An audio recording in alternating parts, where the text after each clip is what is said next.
electrons in a cathode ray tube have been emitted with a velocity of this. The number of following statements which is are true about the emitted radiation is. देखिए, सबसे पहले मैं आपको इस question करने से पहले cathode ray tube का हल्का सा एक आइडिया देता हूं ताकि इस क्वेश्चन को करने में आपको आसानी हो, कोई दिक्कत ना हो। देखिए, कैथोड रे ट्यूब में बेसिकली कैथोड रेज इवॉल्व होती है ऑब्वियसली। तो ये क्या होती है, ये ट्यूब है जिसको आप कैथोड रे ट्यूब बोलते हो, ठीक है। अब यहाँ पे क्या है, ये एक नेगेटिवली चार्ज रोड हो गई और ये हो गई आपकी एक पॉजिटिवली चार्ज रोड। इसको बोलते हो आप कैथोड एंड इसको बोलते हो आप एनोड।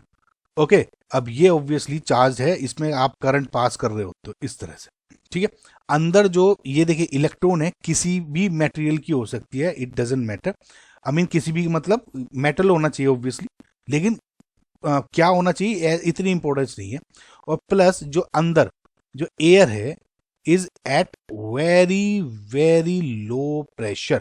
ओके, अब क्या होता है जब आप चार्ज होता है बेसिकली करंट पास करते हो, तो उसमें ये देखा गया था कि इस साइड, ठीक है, इस तरफ यहाँ पे एक ग्रीनिश टाइप की शेड आनी शुरू हो जाती, ग्रीनिश कलर प्रोड्यूस होने लग जाता था जैसे करंट पास करते थे। गौर से देखा तो पता लगा कि जो ये बेसिकली यहाँ से ऐसे इलेक्ट्रॉन्स ट्रेवल करते हैं from negative charge plate to positively charge plate.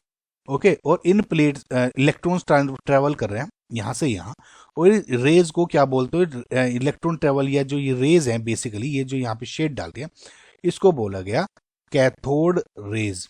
समझ में आ गया, इसको क्या बोला गया, कैथोड रेज।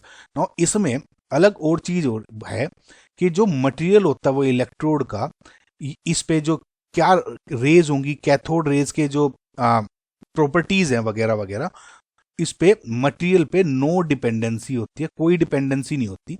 और दूसरा ये भी पता किया गया कि अंदर जो आपका एयर है, जो नेचर है, ठीक है, अंदर एयर है या कोई भी गैस प्रेजेंट है उस पर भी कोई नो डिपेंडेंसी होती, कोई भी डिपेंडेंसी नहीं है।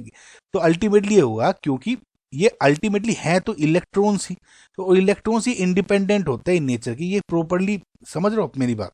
तो अगर आप इस मेथड को आप समझ गए हो तो नीचे से देखते हैं ना, the nature of emitted electrons depend on the nature of the gas present in cathode ray tube, this is incorrect बताया। ये देखिए फैक्ट बेस्ड वाला है, इसमें ऐसा कुछ ज्यादा एक्सप्लेन नहीं है करने का जब तक आप एक्सपेरिमेंट खुद ना करके देखो, है ना। The cathode ray start from cathode and move towards anode, this is correct. The characteristic of electron emitted depend upon the material of the electrodes of the cathode ray tube. No, बताया no dependency. This is incorrect. Again, de Broglie wavelength of electron emitted is this. ये आपको calculate करना पड़ेगा। De Broglie wavelength को calculate करने के लिए इसके लिए क्या फॉर्मूला हो जाएगा, lambda is equals to H upon M we.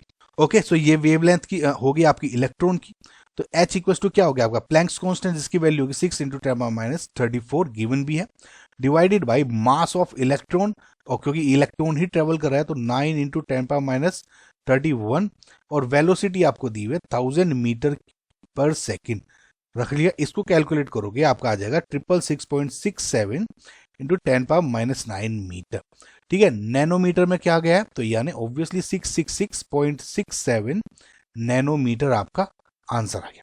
तो दिस मीन्स ये स्टेटमेंट जो आपका करेक्ट है। तो अब पूछा हुआ था कि कौन कौन से नंबर ऑफ फॉलोइंग स्टेटमेंट्स जो कि ट्रू है, यानी A option and C option, यानी जो करेक्ट आंसर है आपका वो हो गया 2। आई होप गाइज आपको समझ में आया होगा।